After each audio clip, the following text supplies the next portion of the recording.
Bonac, the conqueror, is headed back to the Olympia. William Bonac, back to the O.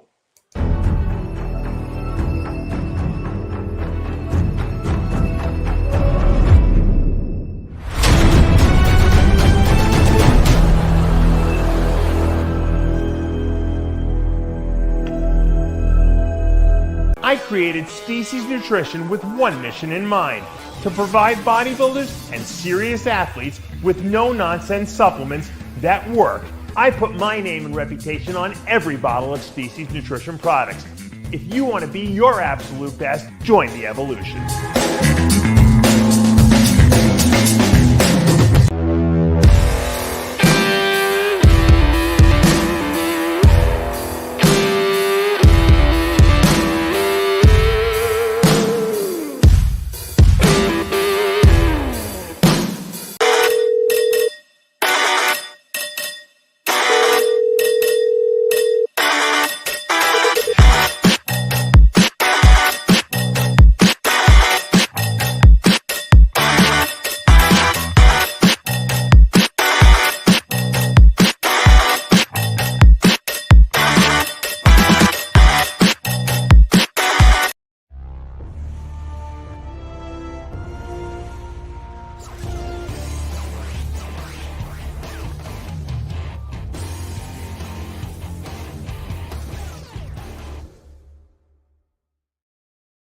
And we are back with Chris. We're both back. We're back for another installment of Heavy Muscle Radio. Thanks for joining us live, guys. The Empro Classic let out a few hours ago. William Bonac, as Chris said when we first started, back to the Olympia, back in the winner's circle. It was a tough show, though, Chris. That was no walk in the park. That top three was brutal. Yeah, it was well as 1 point. Yeah, 1 point between him and Behrooz Tabani. Yes, and Is it you called Milos on the way to the show? On the way, I was away for Father's Day, so I came home and I called Milos. I wanted to get his. I wanted just to get under his skin. Actually, I wanted to say, Milos, it wasn't even close. Milos, who obviously coached the Beirut, yeah. So, but you know, 1 point. There's nothing better when you win than a 1 point decision. Oh, yeah. It's just so exhilarating, and there's nothing worse than losing by a point. It's just the way it is. And there's nothing worse when it's two totally different physiques. So you are going to have people, when you leave that auditorium, I'm going to tell William Bonac, you smoked him. And you're going to have people telling Tabani that you smoked him. Because those people... And you're going to have judges, 5-4, whatever was the point. You're going to have some judges say, you know what, Tabani, I had you first and comfortably. And you're going to have some judges going to say, you know what, I prefer your physique, William, and I had you first. So, well, some people, Chris, thought that the Michael Krizo was in that mix. He was right there in the middle, right in the beginning. This is what they need. No, I didn't see it. What did you do? I just, there's gaps there. There's gaps, and he looked good, but there's gaps. The legs are just, his legs improved, I think, don't you? I mean, they are improving, but I mean, from the side, there's look at Tabani's leg from the side. I think Krizo's leg from the side looks great too. So does William Bonac's. No, I said Bonac's legs from the side. Out of those three, well, the judges got it right. Probably Sassar's got probably some of the best legs on that whole stage. He just doesn't have the upper body to match it. Well, he's got upper body shots. He's got the back double. I think back double hangs. The back lat spread hangs. I think the side shots hang. You and I were debating this earlier, and you thought that Tabani should have won, and I was not. I'm not against it. Let me just tell you, I think that Tabani's got some insane tools to work with. I did like Bonac. I thought that Bonac made a successful comeback, which we never very rarely see. He is a little smaller than he normally is, but he's got a very short torso and he's got a very small frame. He's got he's very short in stature, so it's not that apparent. He doesn't look small to me. Does he look small to you? Well, I'm sure, Dave, I was not there in person, but I'm sure he's in person looks blasting gigantic because, Yeah. I mean, I'm going to show you a better video that we have of him. And I thought that this has really told the story of what Bonac really looked like. Hold on, let's pull this I thought he looked phenomenal. Yeah, I did too. I really love the way he looks in this. Terrible. How can you see from that, Dave? What? No, I'm saying you can see how big he is. You can see how big he doesn't look small here to me. Like you were saying, it looks like his arms was down in size. I don't think his arms. No, I mean he's down in size. I mean he's down in size, but he's up in condition actually. Yeah. So it's the only thing I notice is that his waist might be a little on the thicker side. That Dave, happens. I'm not talking he's down in size from when he was like 8th or 9th at the Olympia in 2022. I'm saying he's like down in size, maybe from his all-time biggest. Oh, okay. Do you think that's just he looked a little flat in the upper body? Maybe he could have been a little more carved up. Maybe he was really concerned with bringing in that conditioning he needed, which was the right play, obviously, because the judges liked what he thought. I think that he played, the condition, and it worked out perfectly for him because he's in tremendous condition. I mean, yeah, you can the side chest, the quad detail, side tricep, you can see the quad detail, quad hams, back detail, hamstring glute detail. Right. He really he as he's getting older, he's looking more like Kai Green than when he was younger.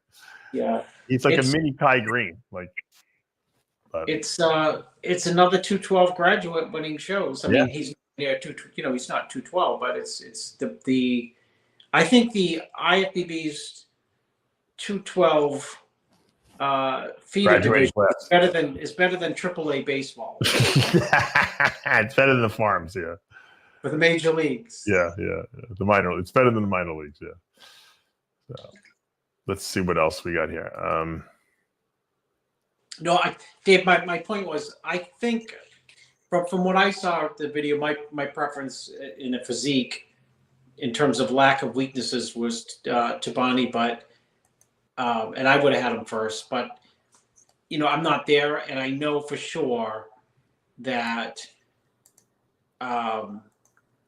and I've been in the hotel room and seen William Bonac in real life. He looks a lot bigger in real life than he does like in photos or video.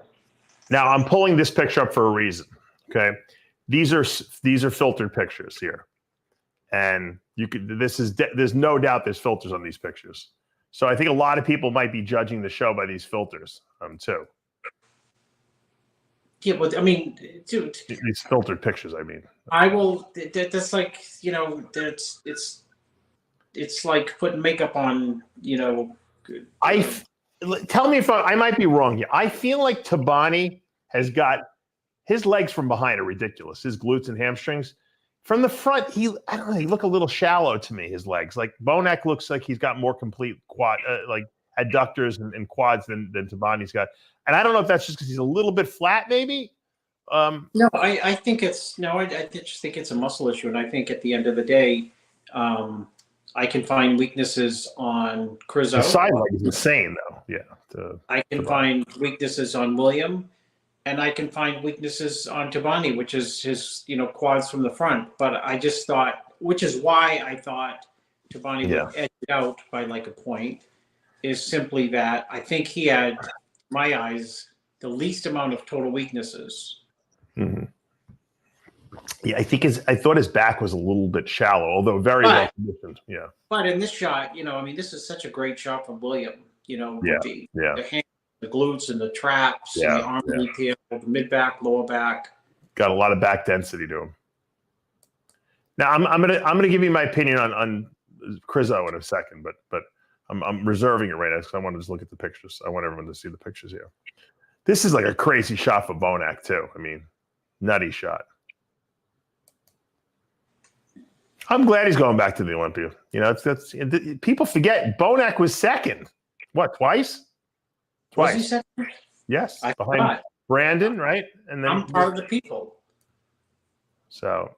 Yeah, he was second to Brandon. And was he second? Who else was he second to? Was it Rami? No, I don't. No, I don't remember. I thought he was twice. I thought he was second twice. Yeah. This is a better version than when he was second. When he was second, he was starting to like, he was losing his legs there for a while. You know, like when he was second, and then he. How does this hold up against Derek Lunsford and Hadi Chopin? You stand next to these guys? Yeah, well, it's a same great. height.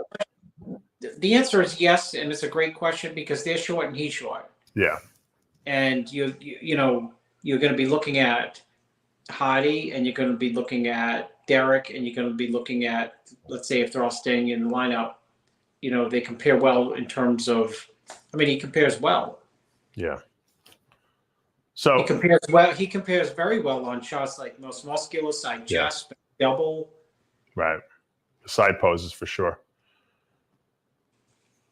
What do you think Tabani needs to do to make improvements at this point? You know, the sad part of the whole thing is if Tabani had won, he probably wouldn't have made it to the Olympia anyway because he couldn't have got a visa. But I wonder if that had any had anything to do with the decision.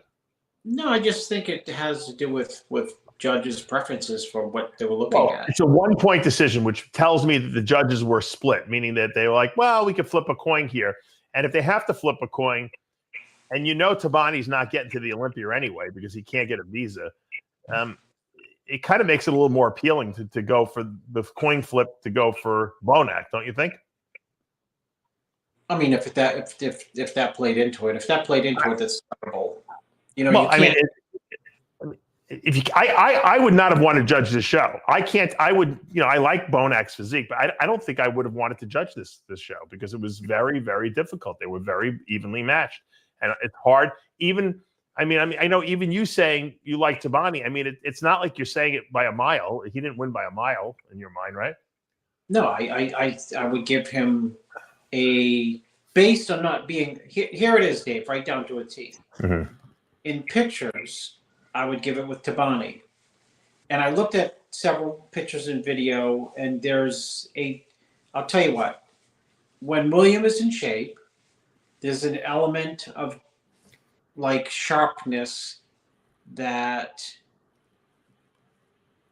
you will take another second and third look at. Mm. It's kind of like when Roden is in shape. You know, just like a drier, more dense, more pulled in, like sucked in to the muscle look. Mm. And it does not show up necessarily in pics. You have to be there. So Bonac was second in 19 behind Brandon. You know what I confused it with? He was second at the Arnold that year too behind Brandon. He came in 2 seconds. And then he was third in 17, excuse me. So that's what I was confused with. He wasn't second place. He was third once, Yeah, that Arnold, he was off the chain. Brandon was off the chain at that Arnold. I thought he could have beat Brandon actually at that Arnold. He was really good. So my problem with Krizo, and I like his physique because I like freaky. I think he's a real super freak. This guy. My problem is that, and I don't know what he can do. And I'm not saying this as I'm not trying to put the guy down because I really like him. When I see him on stage, though, Chris, I see the Frankenstein monster, and he's like a scary looking monster up there of a bodybuilder, and I don't know what he can do to like rein in that look. I don't know. I'm not sure what where I'm going. I feel like he's almost like too hard. Does that make sense? Like I don't know if it's like he's lacking volume to the muscle. He has like this crazy dense grainy muscle, but it looks like he needs more fullness, dare I say. I mean, do you know what I'm saying? Well, the issue for him, it looks like someone manufactured him. That's what I'm saying by the Frankenstein monster. He needs, his legs are a little still thin. They're thin from behind, and he's got so overpowers from the waist down. That is it in a nutshell. You don't have to overthink it. And that's when he goes up against somebody like a Bonac. There's more muscle per square inch, and Tabani has more muscle. Right. So, but we've seen him in the off season, Chris, and he's like, when he's fuller, and to me, he almost looks better because I've never seen the guy not be hard. You think he's trying to come in too dry? Yeah, I mean, you can try to come in too tight and just there's a fine edge for some people, especially taller guys or bigger guys. Yeah. You have to be if you're that tall, you have to be full or big. And sometimes, you're thinking like, okay, come in absolutely lights out condition, and you give up some size in trying to achieve that, and your physique doesn't have the same wow that it did at a bigger body weight. Let's look at him here. Like, I think that first, and also the other thing, the only other constructive criticism I had for him, and there's not much to criticize about him, is this guy has got a tan in the off season, or tan before the show, before he puts his coloring on, because he's the whitest, palest guy I've ever seen before he gets spray tan. And you know what? No matter how much they spray tan this guy, he's never going to have a dark tan unless he has some sort of a base tan. So if he's got issues with sun tanning because maybe he's got like skin cancer in his family or something like that, he's got to use like something like melanotan or something like that to get some color and some base tan, because I think that's also going to make him look a lot better. He just doesn't get dark enough on stage, and it's because he's just starting too light. But I'm just wondering if maybe when you paint an apartment, right, and you go and you look at that apartment, and you give the painter like a cream type paint, and he puts it on. You know what? I don't care if he puts 90 coats on, unless you prime it. Yeah, unless you prime the walls, right, you don't get the color that you expect. And unless some people, if they don't get a base tan, you can put coats of Jantana or Pro Tan on, right, and it just doesn't come out the right way. You know who had that problem? Also, Branch Warren had that problem for years, and then he solved the problem. I don't know what he used exactly, but I had given him some suggestions, and he definitely solved the problem toward the end of his career. He was coming in with really good color, but he was having a lot of. This good time for a Fiberlize commercial. I think he used change the pH of the skin. There you go. But yes, I mean, I'd like to see Krizo with better tan, and I think he just needs more full. I think he needs more volume, and I don't know if it's necessarily more muscle. I think he's got a lot of muscle in that frame, and like I said, in the off, it is when I used to diet. Sometimes people would see me in the off season, Chris, at 300 pounds, and they'd be like, "You have striated glutes. Why aren't you competing at 280?" And so one year at the North American, I competed at 281. And I was hard, and I was probably harder than everyone else. I wasn't Dave Palumbo hard, but I was hard enough. But it didn't look good because I don't have a big structure. I'm not very wide. So it kind of made me a little blocky looking. He has the width. He has a small waist. He has so much room on that frame that I think that he would do better with more volume. And maybe if he gave up a little bit of conditioning to be fuller on stage, I think that he would be more dominant. Dennis Wolf had the same problem. He couldn't balance the conditioning with the fullness, and he eventually did nail it a few times. And I think that if I were Krizo, I would talk to Dennis and ask him what he did, because no, talk to me. I will go out. He can go out tonight, and he until he explodes, and then take pictures like 6 o'clock tomorrow night. Post right. my Instagram, and say, if you come in like this, the winner. He's the winner, right? He'll be the winner. Yeah, it's that's probably true. Because you know what, Dave, you nailed it with. Dennis Wolf, when he was full, he was frightening. Yeah. And when he was, he made Jay look small. When he was 10% off, which is like 90% his volume, he could easily fall to 4th or 5th, or right. It's the truth. He had a lot of problems staying. What's the greatest quote of his career? What? He told Bleckman. He yelled it at Bleckman. What did he say to Bleckman? No more gurus. Oh, no more gurus. Yeah. Krizo needs McDonald's. I really believe that's the case. I got to get him on the McDonald's diet. I think he'll solve his problems. Truth be told. Wasn't Dennis Wolf eating like cookies or something like that? Chad said. Yeah. Peanut butter, banana cookies, or some shit like that. But he spilled because he tried to come in full. Too full. It's a trial and error thing. Yeah, you have to go. You're ready the Spanish food at the Empro Classic, whatever they got there. You're ready to explode to your stomach.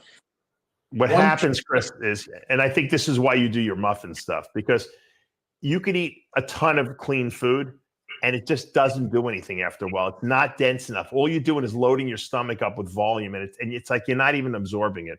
Sometimes you have to go the junkier route, like whatever. You like your muffins, I like my burgers and fries, whatever the case may be, something denser. So you're using less volume in your stomach, but it's having more of an effect on the body at filling it up. And because when you start eating clean and increasing your food, you know, I've heard Mila say he gave guys 2,000 grams of carbs a day and they still came in flat, because what happens is your metabolism speeds up too fast and it can't keep up. And what happens is the carbs are not getting stored into the muscle. They're just getting used for energy. And with the denser calories, especially the ones that have a lot of fat, because you're eating McDonald's, you're eating a muffin that has a lot of, you know, fat in it, butter and shit like that. It slows your transit of the food through your intestinal tract a little bit, and it allows you to absorb the food a little better. And so I think in guys with crazy metabolisms, I think didn't you mention this? You were just talking about 2 weeks ago, the New York Pro who had the crazy metabolism you were feeding like a maniac. Who did it? Well, I mean, Grego? Was it Grego? Diet 3 minutes. He didn't even diet a minute and a half. The whole time. But you identified that as the problem, and then you started feeding them, you know, a lot more junk, you know, and and that worked. So there are people that need that. And I think Krizo's in that category for sure, you know. Let's take a look at Behrooz, his posing. Tell me what you like about him. Tell me what he needs work on. He needs a little bit more quads. That's it. This guy is dangerous as can be. Yeah. Yeah. Look at that leg from the side. I know. On the side tricep, that full pecs is hard to do. I know. You know what that on the leg, what he has on that leg, it's one of those, I don't even know what muscle that is. Let's look at it again here. I'm going to try to stop it. What's this muscle right here? You never see people have the development of that muscle, right? Right above the arrow. Yeah. It's crazy. I don't know what that is, but it's a freaky looking muscle. Is that his TFL, tensor fascial lata muscle? Looks crazy. I don't know. I forgot all that stuff, Dave. All right. Well, I know no science anymore.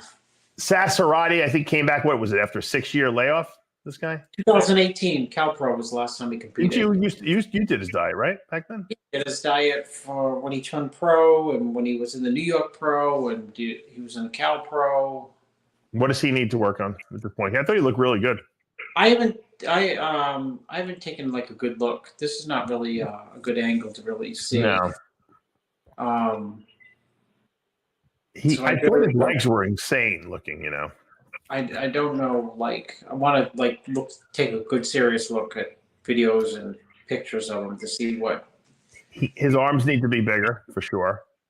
Well, we can jimmy those up, but that's just we need to. Your arms going to get big by tomorrow, as you know. As Krizo fills out, and you can say, "Geez, how did your arms double in size?" Well, I ate what Krizo ate. Went right to my arms.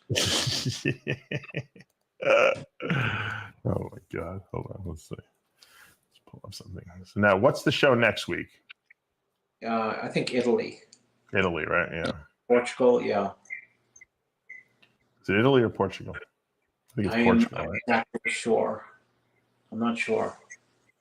Well, I'm going to be at the Body B1 Classic. There's the pro show there. There's men's physique, classic physique, women's figure, women's fitness, and in the open classes. And then, of course, there's an NPC show. The whole whack pack will be there in Montgomery, Alabama at the Renaissance Hotel. So if you guys want to meet the whole whack pack, make sure you come down next week to Montgomery, Alabama. But I know there's a big show overseas, too. What is that, like a guest posing for the whack pack? Yeah. A guest appearance. I think I might have to get on stage and hit a few shots, Chris. So if you want to see me hit a couple shots, you better. How many views would that video get? I would get a lot. Probably most in a month. Yeah, probably. So you're right. It is the Flex weekend, Italy. All right, that's in Milan. So that's next week. So there's the men's open there. I'm assuming we're going to probably see a lot of the same guys there, right? I mean, I don't think we'll see Bonac. We'll probably see Krizo again. We'll probably see Sass. but Behrooz, I'm sure. So yeah, what's his face? Amir's doing it. Oh, Amir's doing okay. All right. So yeah, that's going to be a good show over there in Italy.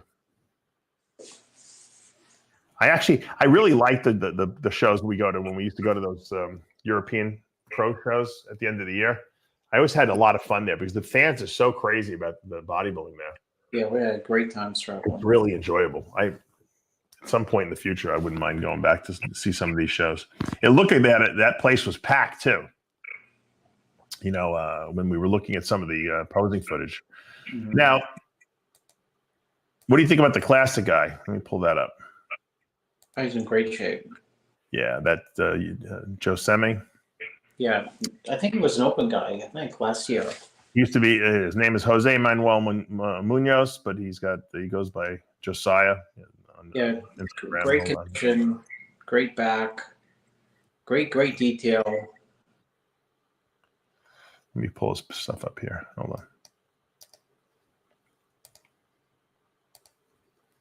on. How do you think this guy's going to do at the Olympia, Chris? He will probably. It's so hard to say. You know, it's hard to say until you see him next to other people. I think good, you know, but just hard to say because there's so many people with different structures and different heights, and you're as good as the person you sit next to. That's bodybuilding, right? I know it's hard. It's hard to decide where these guys are gonna. Like if this was a pro show, I mean, if he was standing next to the who's the guy who competes a lot, Michael DeBull. Yeah. I mean, you know immediately how he's going to place because you know how Michael places. You know what I mean? So, but he's winning against people who I'm not sure, how they look. True. I'm trying to pull. Let me see if I can pull some video. I saw some posing video somewhere of him. He was really good. Of course, I can't find it now.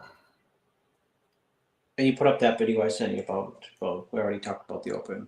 Yeah, no, I know. That was a good video.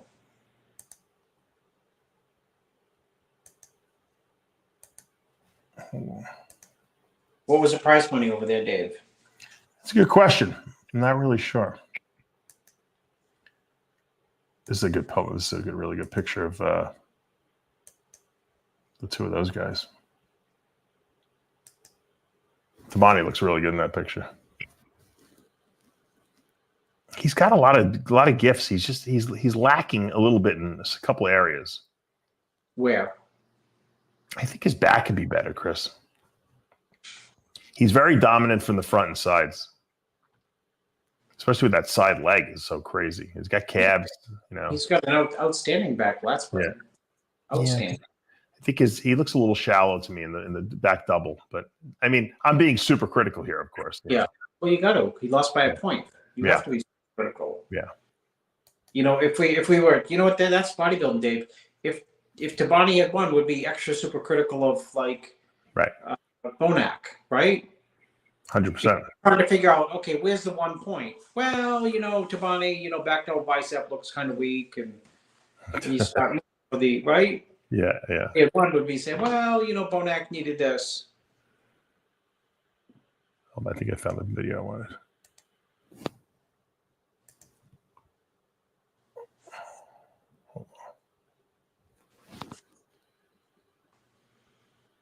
I don't like how he and some other people they let them do the whole prejudging from the side.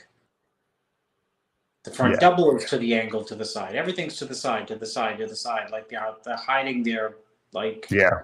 Arnold wouldn't like that. He doesn't like when they hide away. I mean, you gotta stand from the front, relax. Yeah. You think his arms need to be a little bigger? Yeah. He's got biceps. I think he just needs more triceps, essentially. Yeah. Yeah. I mean, his legs still could be a little bit. I mean, they're a lot of detail, but they're not super round. I think he's very young too. This kid. Yeah, I think very 22. He's 22 years old. 22. Good looking kid too. He's definitely marketable. He could definitely be a next. I don't know if he's going to be next Bumstead, but he could definitely be that kind of a look. For the face of the. I told him he's got a good look. I said, dye your hair blonde like Urs. Like Urs? You can give Urs a run for his money. He could be the miracle, instead of the miracle bear, he could be the miracle, I don't know, tiger or something like that. I don't know. We already got the Bengal tiger, right? That's Amit Roy.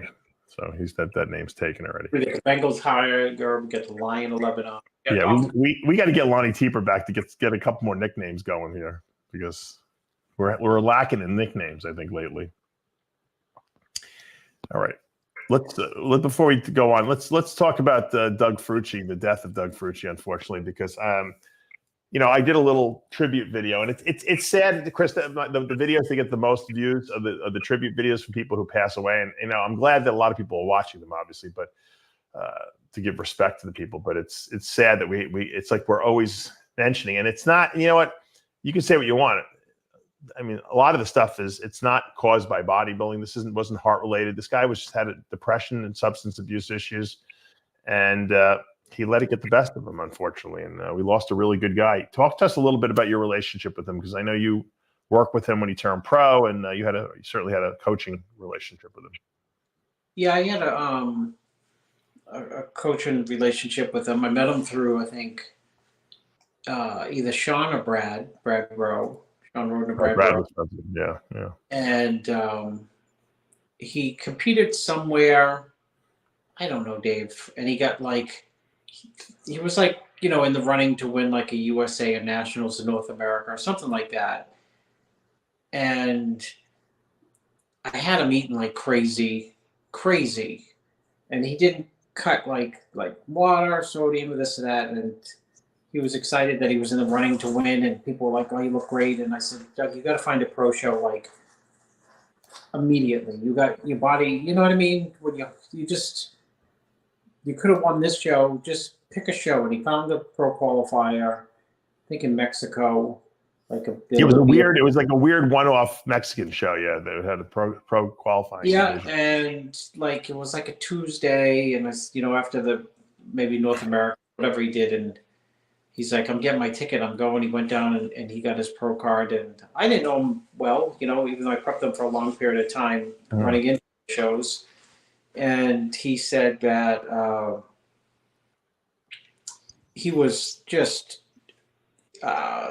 very ecstatic that he won and very appreciative. And he distinctly said that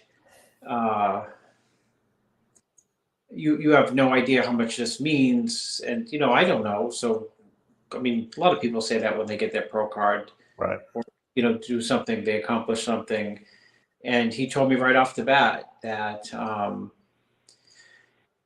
he had, which surprised me, he had issues in the past with depression. And I think, it was depression, and that bodybuilding saved his life, and gave him so much. And it was, what was special about him getting his pro card, it was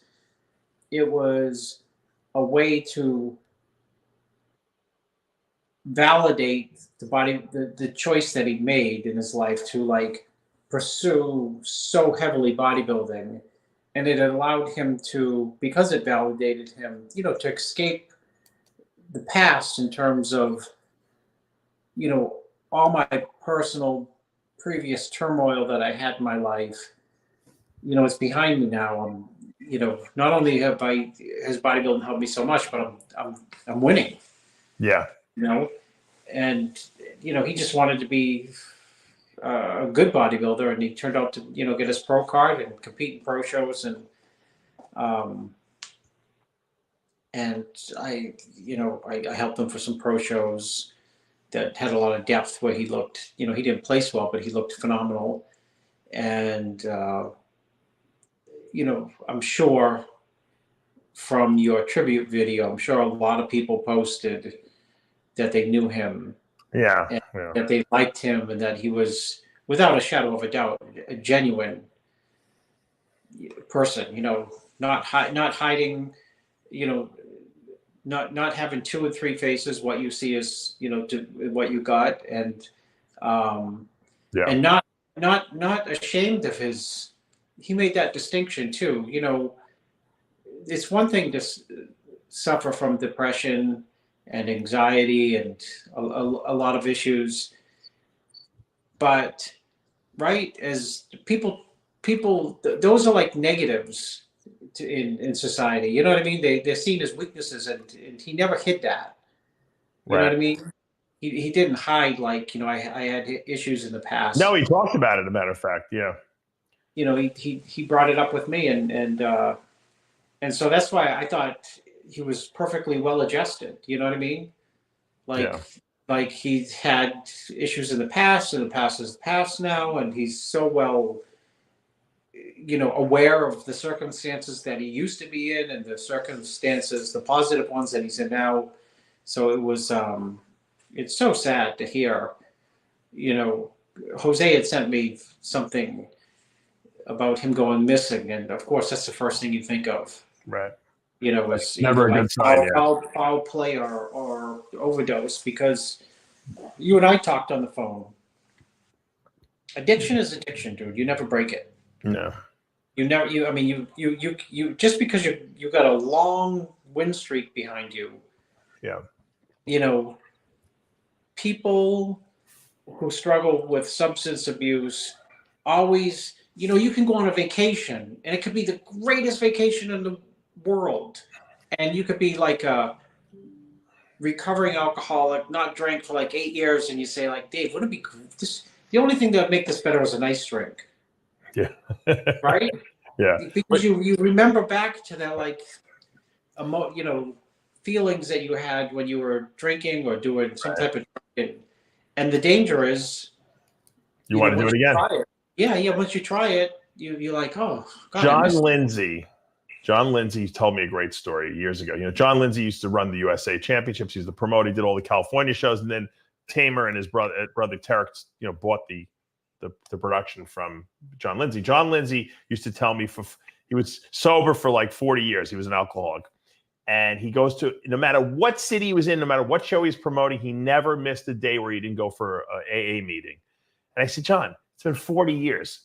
He's like, Dave, every single day I want to drink. He goes, if I don't go to a meeting, if I skip a one-day meeting, I'm afraid that I will go drink. I said, after 40 years? He goes, yes.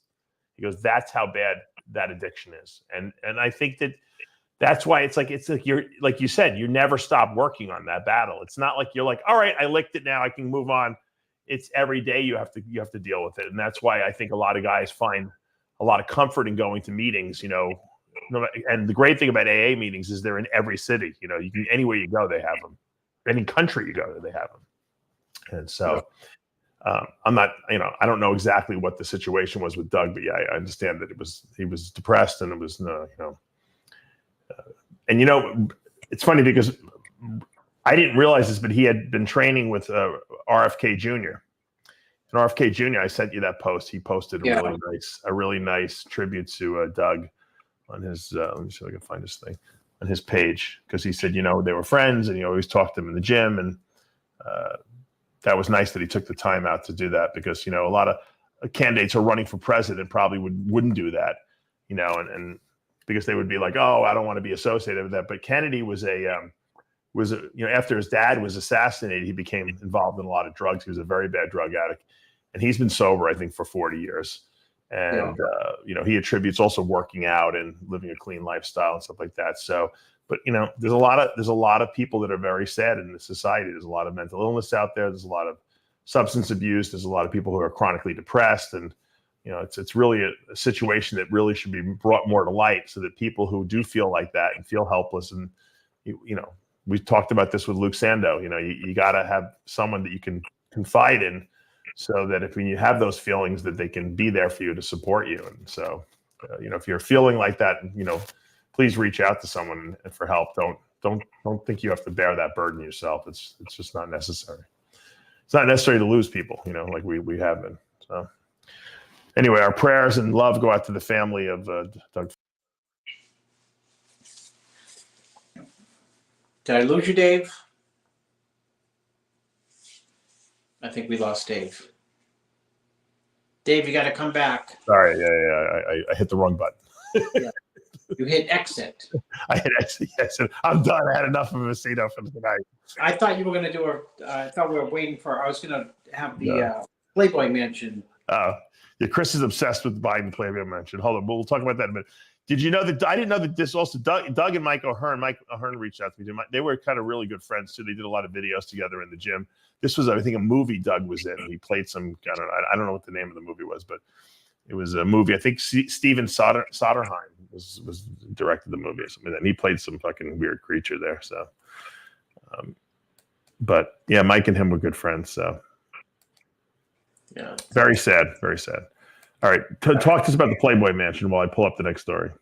No, it's sold to the hostess Twinkie. Hostess, who how long has Hostess been around? For a long time. I told you got to watch that Jerry Seinfeld movie about the making of the Pop-Tart when it was the Posts versus the Kellogg's. We're battling it out. Yep, and well, the Posts own Mar-a-Lago. You know that, right? Yeah, Margie Post started, right? Yep. She built that. She built that, and Trump bought that. And what did he buy it for? Like $7 million? And he got it $5 million, I think it was. He got a deal on that thing, right? Oh my God, that's the deal of the $5 million. All about the art of the deal, that's what they say, right? And so the Hostess family owns the Playboy Mansion now, but I heard they outbid Bleckman because Bleckman was going to reconstitute MD and go live out there at the Playboy Mansion. But he couldn't come up with the $100 million that the Hostess Twinkie heir. Yeah, you're Mr. Real Estate. What did the Playboy Mansion sell for, Chris? $100 million. It was $100 million? Wow. 100. That's a lot. You think the property's worth that much, or do you think it's just that? No, it's not worth that much. The history of it. It's only worth that much to the guy who bought it. Yeah. It's not that it's because it's when those older houses, right? Talk about the maintenance on them is insane.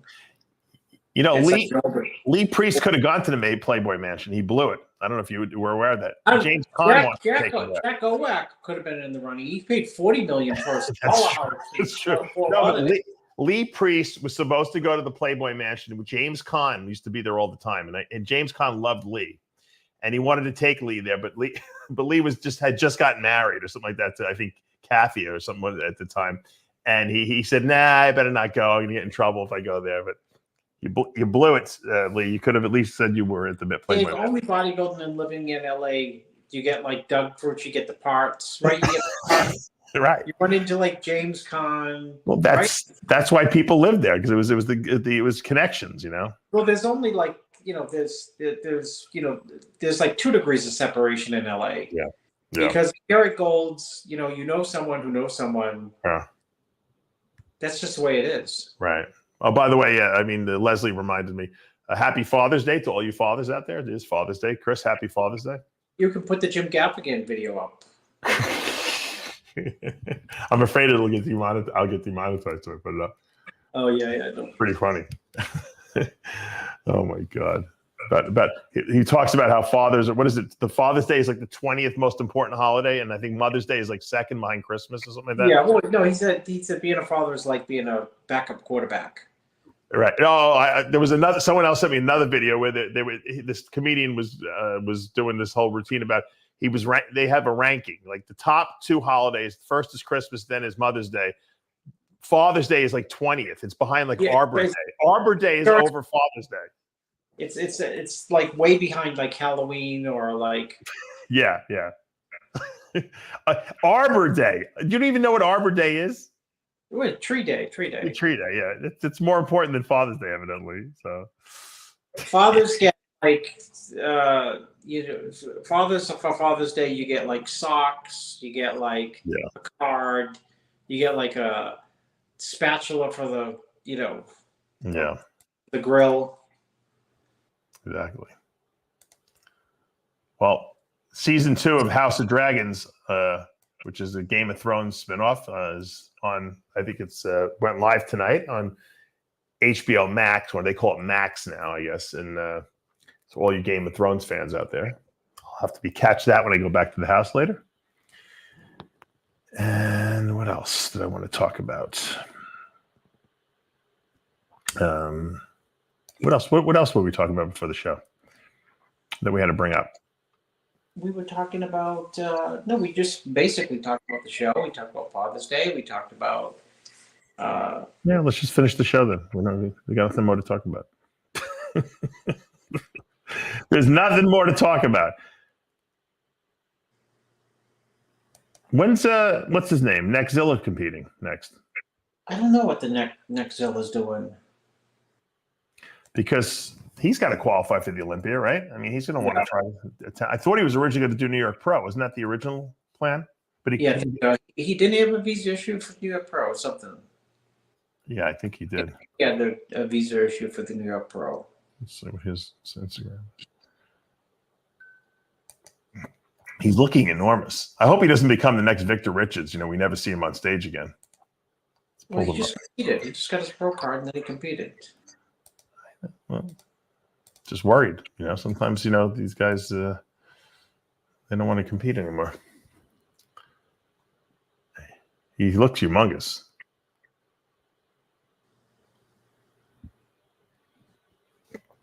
Yeah, he's big shoulders, big arms.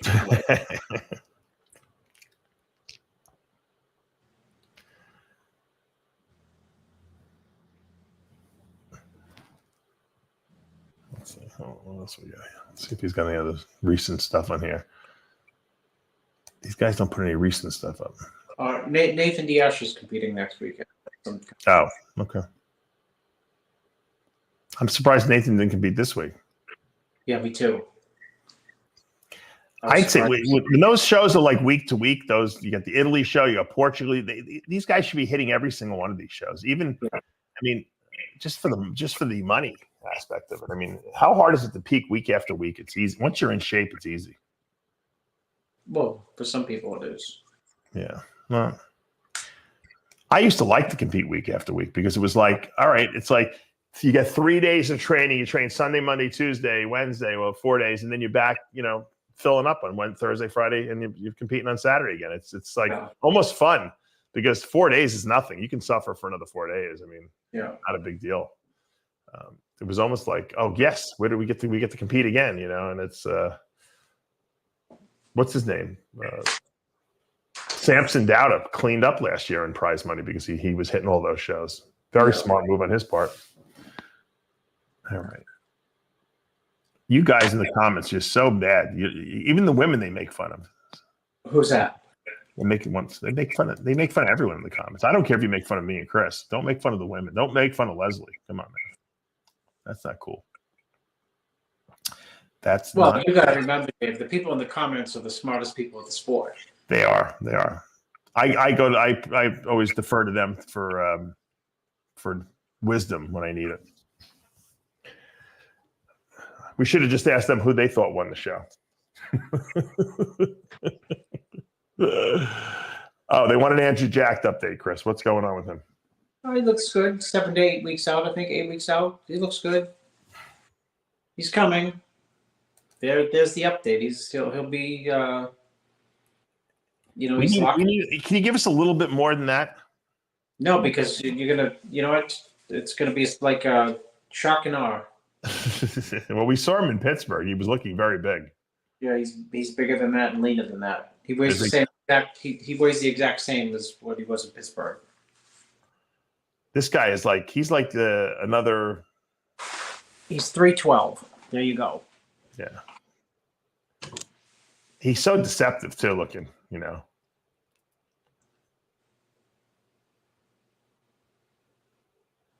Is he still training in Dubai?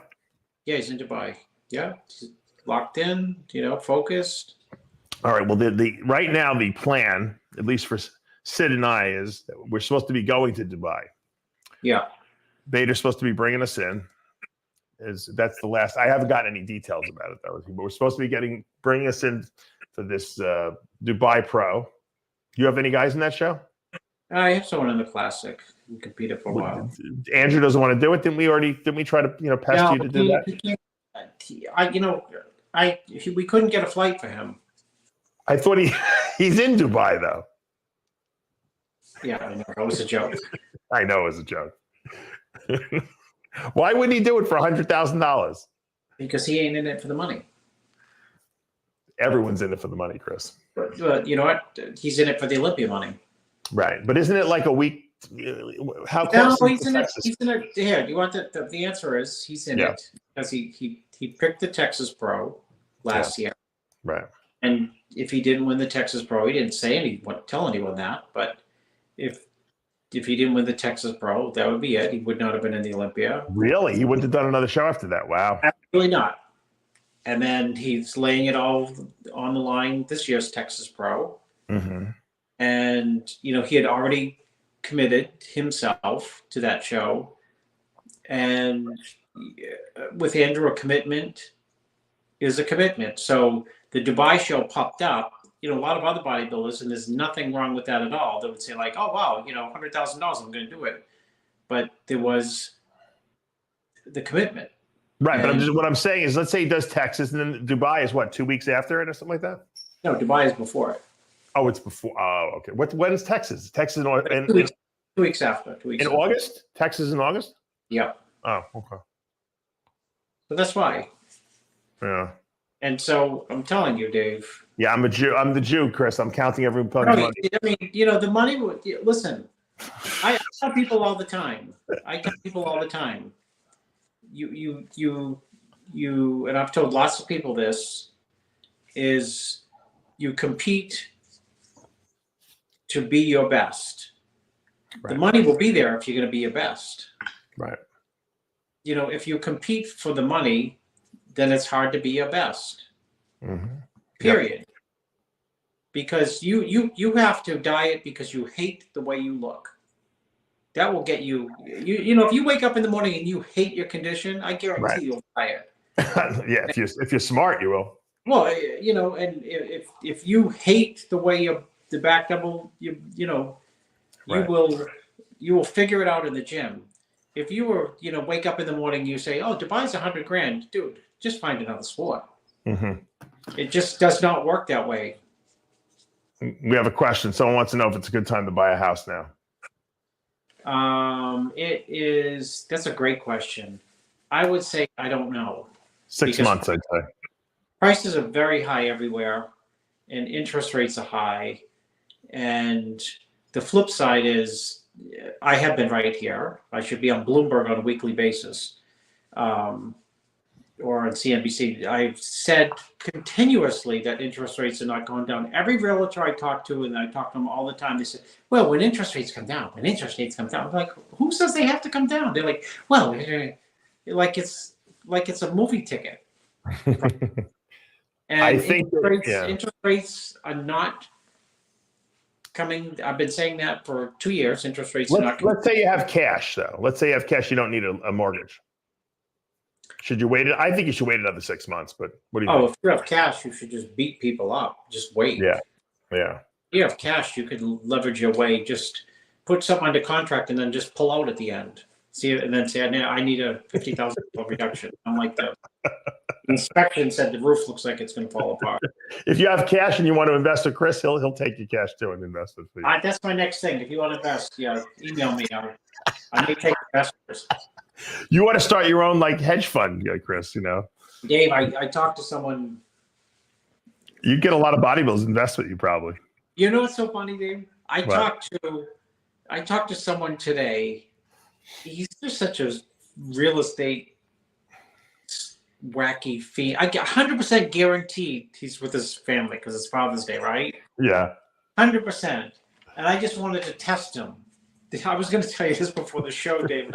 I texted a real estate question, and my phone rings. And he's like, I'm like a joke compared to him. You know, he's like big time, but he's just so engrossed. You know what I mean? It'd be like Joe Weider on. He cannot talk to you about Joe it. Weider. It could be Father's Day, and Joe could be like on a yacht somewhere, and Lee Haney could call him, and it'd be like. What about Haney? You think Haney's going to repeat the Olympia? Yeah, call up. So, I just laughed when I texted him like, "Oh my God, he's calling me within 8 seconds." I was calling him for advice, like, and I'm thinking, no, it's Father's Day. I'm going to disturb him. I'm thinking, like, well, he probably doesn't care because he likes, that's his whole life. Yeah, and the phone rings in like 2 seconds. We're like that too. Chris, we were talking about who's winning the show, and Chris is ready to call me right off the bat, So yeah. Look, when it's a topic that you enjoy talking about, there's no wrong time to talk about it, Oh yeah, that's it. Yeah, that's just the way it goes, and that's anything that you're passionate about, you're going to talk about because you're going to want to talk about it. That's why I always tell people if you have a job that you love, you'll never work a day in your life because you'll always want to do it. You'll want to work all the time because you like what you're doing, and so you'll be good at it. Because when you spend a lot of time doing what what your job is, usually you're very successful at it. And so try to find things that you don't have to love everything you do, but try to find things that you're at least passionate about. Dave, that's why people like. I mean, you would listen. Joe would move from people would tell me that he'd go from his office to we're going out to where would he go late in Utah, Salt Lake City. Oh, with the production facility. He had a house somewhere on the lake, Salt Lake City or Lake Tahoe, one of them. But all the work would come with him. Yeah, well, but the reason he had it in Utah was because that's where the Weeder manufacturing facility was. Yeah. Right. He would go visit that, I'm sure. Huh? I'm sure he would go visit that place when he was there. Yeah, well, there was Utah had a tax break too for supplement companies. That's how Utah. Oh, is that why it was so busy? Yeah, early on they had some type of tax break for supplements. That's why everyone loved Orrin Hatch. Right. Yeah, everyone was always stuffing him with money. Yeah, Blackman used to tell me, we got to give Orrin. They all supported his re-election campaigns because he was the only guy who stuck up for the supplement industry and prevented them from making it. They wanted to turn all nutritional supplements into FDA-regulated drugs, essentially, including vitamin C and all that stuff. And Orrin Hatch was the guy who's, prevented that from happening. So. Yeah, Orrin Hatch. Blackman, they used to go to dinner with him once a year because they gave him so much money. Yeah, I ran into Orrin with Steve at the Playboy Mansion when Steve.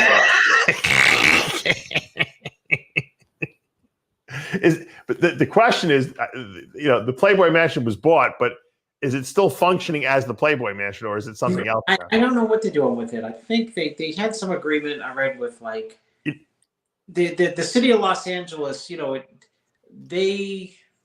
don't know what. I think it's kind of like a. How Graceland is also, when Graceland became it was bankrupt essentially, and then they made it into this tourist area. It's back to bankruptcy.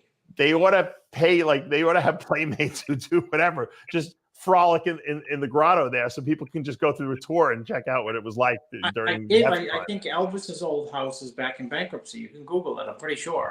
The Graceland mansion. Yeah, whoever the wife when she died. But then the daughter died, Lisa Marie. So someone got it, and I think they went to Lisa Marie's daughter got it, and I think weren't they in battle with the Priscilla? Yeah, but whoever has it now was I think they're losing it.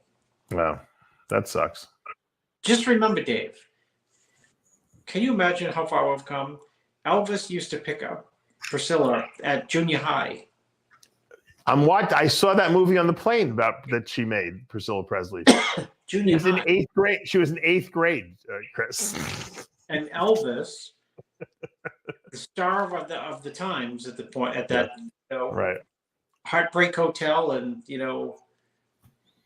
hit after hit. Yeah. Jailhouse Rock, and nowadays he would have been in jail for pedophilia, right? That's my whole point. He used to pick her up in junior high. Yeah, but you know what the funny thing is? He never had. I don't think he had sex with her until she was much older. But he, her father was, I think, in the military too, and so he was, he went to the father and asked permission for her to hang out with him. Yeah. And the father liked Elvis, I guess, so he trusted him. And she said he never tried anything. I mean, at least that was in the book and in the movie. I don't know if it was true or anything, but but. Yeah, I remember there's a scene in the movie where she's studying for her finals in high school for her to get the high school diploma, and she's going to fail the test. And the girl sitting next to her, she's like, "Do you like Elvis Presley?" She's like, "I can get you to a private party with him." And then the girl like slides her paper over so that she can cheat off of her. She graduated high school. It was pretty funny. So anyway, yeah, the good old days when you could date the 8th graders, right? Unbelievable. Leslie, what do you think about that? We got you in the comments there. She's talking to she's actually talking with the people in the chat, amazingly enough.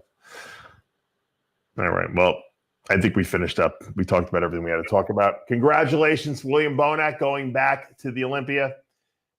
It's going to be super exciting for him. It's got to be a little nostalgic, and I think a lot of people wrote him off as being done. He's obviously not done, and I would expect to see even Bonac even better at the Olympia, because I think he could have been a little fuller. I think he opted to be super conditioned here because he knew that was what was going to be necessary to win this show. But with a little more fullness, I think Bonac could be dangerous on that Olympia stage. Do you think a top 5 is within the realm of possibility for him? I think a first call out certainly is. Yeah. I mean, I don't know, like, I can't figure out, like, who is qualified, who's not qualified, who's going to look good. But, I mean, it's certainly a massive, the last time he was in the show was 2022. And I kind of felt like that was a show with like 34 guys. Right. And he ended up 9th, but he could have very easily been like 13th to 15th. You know what I mean? Like everyone was bunched up. And I felt like at that show, almost like his name carried him. Right. And, this show, his physique carried him. And maybe he needed the time off. That's what it was, You could see he was very emotional in because he probably, I mean, he was in the Olympia in 2022, and it wasn't like a good show for him. And then he had a couple other bad shows. He had I think he did the Arnold the next show, or he did another couple shows, and they just didn't pan out for him. Yeah. He was. I think he had an injury, Chris. He was down in size, and I think that really affected his physique. And I think he took the time off he needed to deal with the injury. Maybe we'll get him on the show, and I'll interview him, and we'll find out exactly what he had to do to make that happen. But his legs were down in size, and that was always a good body part for him. So he obviously fixed the problem, whatever that was, because they're back up. And I'm excited to see him on that Olympia stage. Couldn't have happened to a nicer guy, and he fought hard, and he's back in the Olympia circle. So great job to William Bonac. And on that note, guys, we're going to wrap up another live show of Heavy Muscle Radio here. And as we say every week, with Heavy Muscle Radio, Chris, the truth hurts. Sure does. We'll see you guys again next week.